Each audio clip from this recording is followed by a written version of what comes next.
역시 그때가 조금 더 뜨거워질 것 같다. 움직일 사람들은 역으로 움직여야 돼요.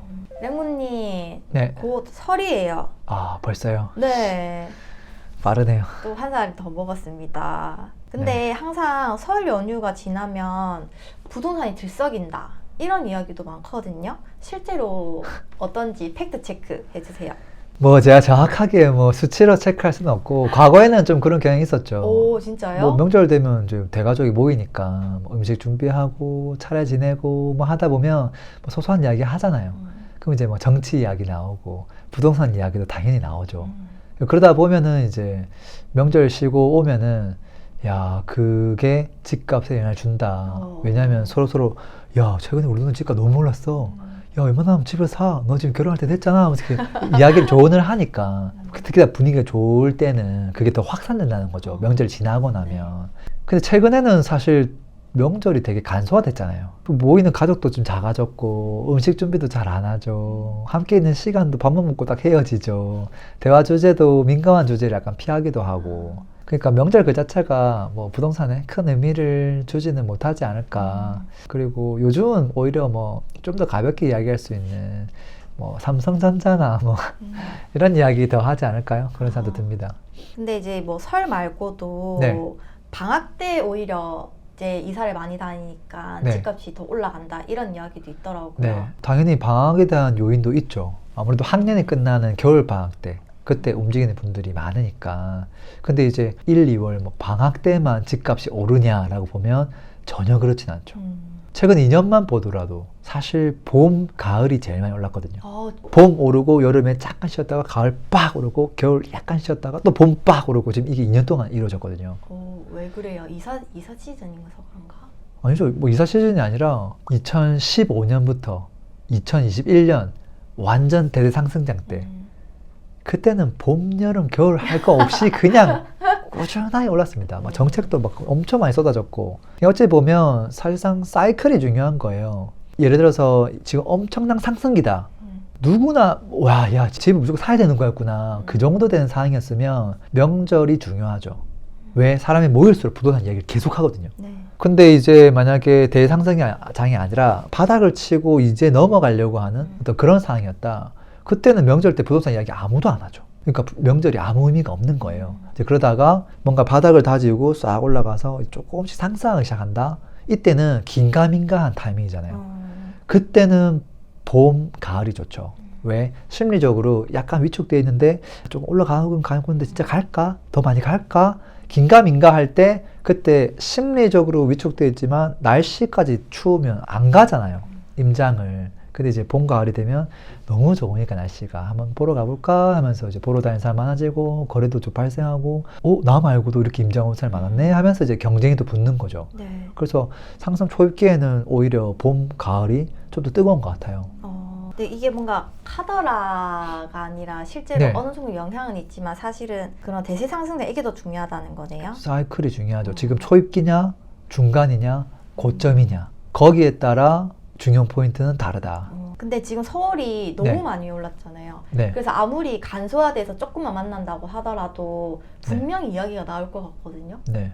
저는 아직은 좀 이르다고 봐요. 왜냐면 여전히 아직까지는 우리가 흔히 말하는 강가상구, 뭐 마영성 이런 것들은 엄청 올랐죠. 근데 그런 것들은 대중적인 입지가 아니거든요. 그 대중적인 입지는 수도권 허리 라인이에요. 예를 들면 하남 미사, 용인 수지, 뭐 광명, 고양 이 정도 입지의 곳들 아파트가 정말 많이 올라야 돼요. 그래서 그 오른 가격이 그 밥상머리 위에 올라와야 되거든요. 부동산 주제가. 근데 그 정도까지는 안 되겠다 이런 생각 들고 그 지역들이 안 오른 건 아니지만 뭐 미쳤다 이 정도까지 아니거든요. 그리고 2년 전부터 먼저 좀 올랐다가 지금 조금은 쉬어가는 곳도 있단 말이에요. 그러다 보니까 조금은 약하지 않을까. 그러면 이번 설 연휴 이후 부동산은 특별한 가격 변화는 없을 것이다. 예, 설이 영향을 줄 거라고 보진 않아요. 오히려 저는 이제 봄, 가을 역시 그때가 조금 더 뜨거워질 것 같다. 움직일 사람들은 역으로 움직여야 돼요. 겨울, 여름.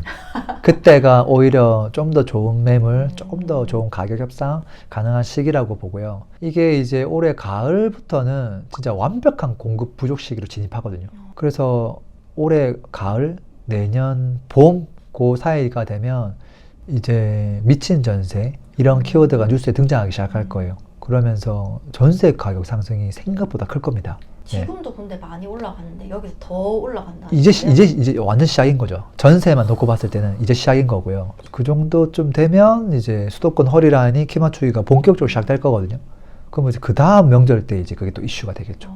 근데 부동산 가격이 오를 때 한 네. 번에 팡 크게 오르기도 하잖아요. 네. 2026년에는 어떤 식으로 흘러갈까요? 뭐 과거 우리 흐름을 보면 2013년 완전 바닥. 여전히 좀 하락하는 아파트가 좀 있었고 2014년 그때는 반등의 시작. 지금 벌써 10년도 더 오래전이잖아요. 그때 반등 시작했을 때 일반인들이 그게 반등이라고 생각하지 않았습니다. 네. 여전히 부정적이었어요. 그리고 그로부터 2015, 16, 2년 내도록 올랐지만 그래도 엄청 큰 상승은 아니었어요. 그래프를 보면. 근데 그때 체감했던 사람들은 꽤 올랐다고 얘기하지만 그 뒤에 올랐던 것 비해서는 많이 오른 게 아니었거든요. 네. 그리고 17년도 되어서 본격적으로 사람들이 와, 서울집값이 많이 오르는데 인식하기 시작했죠. 그리고 정부에서도 그때부터 좀 세게 움직이기 시작했거든요. 그게 이제 2017년부터 문재인 정권 시작됐으니까 그때부터 규제를 본격적으로 시작한 거예요. 뉴스에서 네. 떠들고 맨날 정책 대책 나오기 시작하고. 근데 이제 정책이 이길까 시장이 이길까 사람들이 이제 반신반의했던 거죠. 그러다가 17년 18년 그 지났는데 계속 시장이 이기는 거예요. 19년 되자마자 사람들이 이제 정답을 냈죠. 시장이 100% 이긴다. 19년부터 이제 진짜 큰 상승을 하기 시작한 거거든요. 그리고 서울은 날아가고.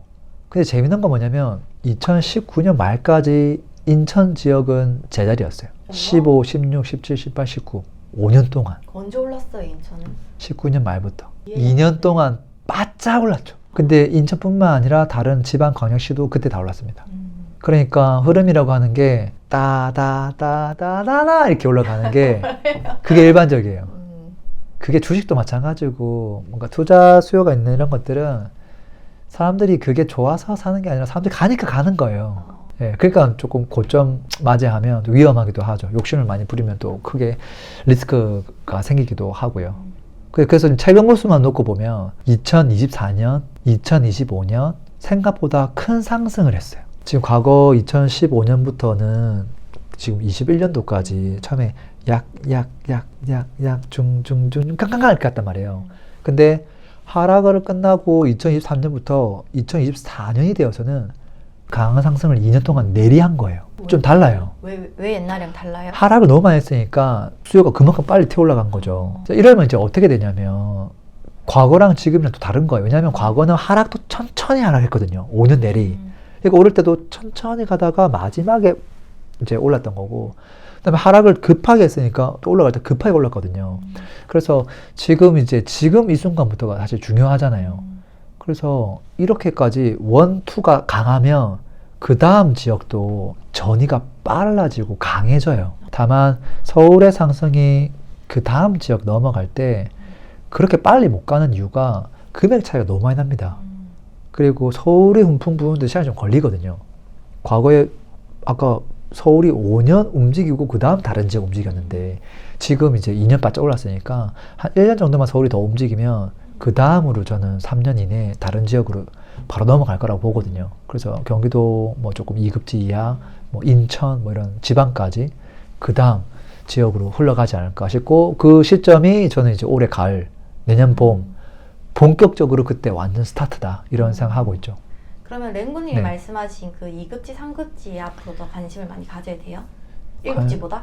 그런 건 아닌데 항상 관심 지역은 1급지죠. 1급지를 모든 사람이 살 수가 없잖아요. 그러니까 2급지에 관심 가졌던 분들은 2급지라도 관심을 가져야 되는 거죠. 그럼 2급지 못 사는 사람들은 3급지라도? 3급지는 좀 선별해야 되겠지만 3급지 안에서도 좀 좋은 데가 있으면 좀 고려해봐야 되겠죠. 근데 제가 이제 재작년에 했던 일은 뭐냐면 1급지를 살 수 있는 사람들이 자꾸 안 오는 2급지, 3급지를 바로 가려고 하는 거예요. 그걸 제가 막았던 거고, 야, 갈 거면 1급지를 가라. 거기 더 간다. 이렇게 했던 거고, 지금은 이게 너무 넘사벽이면 2급지 가라. 이렇게 얘기하는 거고. 그러면 앞으로 어디 관심 가져야 될까요? 올해는 2급지의 한 해가 될 거라고 생각합니다. 물론 1급지도 오르지만 눈에 띄게 조금 오르는 지역은 2급지가 되지 않을까. 다수의 분들이 이미 검토하고 있는 지역이에요. 이급지가 어디부터예요? 서울에서 눈높이를 많이 낮추면 성북구 이하가 되는 거예요. 근데 이제 성북구 조금 이하가 경기도로 가면 뭐 광명, 용인, 수지, 뭐냐면 하남, 미사 뭐 이런 지역들이에요. 그 지역들이 가장 뜨거운 지역이 되지 않을까라는 생각을 하고 있고요. 진짜 딱 평균 시세예요. 수도권에. 그러니까 되게 많은 사람들이 관여돼 있어요. 지역이 하나가 아니거든요. 엄청 많거든요. 제가 방금 얘기한 샘플인 거고, 뭐 안양도 마찬가지고 더 들어올 지역이 너무 많죠. 그러니까 지금부터는 이제 앞마당에 관심을 가져야 돼요. 그러니까 어디 관심 가져야 돼요? 지금 당신 살고 있는 그 앞마당부터 관심 가져라. 너무 욕심부리고 막 1급지만 너무 안 쫓아다녀도 괜찮다. 그 얘기 하는 거고. 그 지금 이제 2급지로 흐름이 완전 넘어왔거든요, 이미. 지금 보면 시장에서는 생각보다 빠르게 움직이고 있어요. 제가 보니까. 그래서 그 지역들이 좀 올랐다고 해서 이것도 놓쳤네 하면서 3급지로 가지 말고 그 지역 이제 시작이다. 이렇게 생각하시면 좋을 것 같습니다. 그러면 지방은 못 오른 곳이 아직 많잖아요. 네. 지방은 어디 관심 가져야 될까요? 지방은 허리 라인이 아니라 상위 10%, 30%, 1급지부터 관심 가져야 돼요. 네. 왜냐하면 지방은 아직까지 그렇게 많이 상승을 안 했거든요. 그래서 지방에서 내 집 마련을 고민하고 있는 분들이 있다면 조금 무리해야 돼요. 너무 눈높이를 낮춰서 밑으로 갈 게 아니라 네. 돈을 조금 더 보태야 돼요. 이미 올랐어도 그게 이제 시작이에요. 2024년 서울이에요. 그렇게 생각하면 됩니다.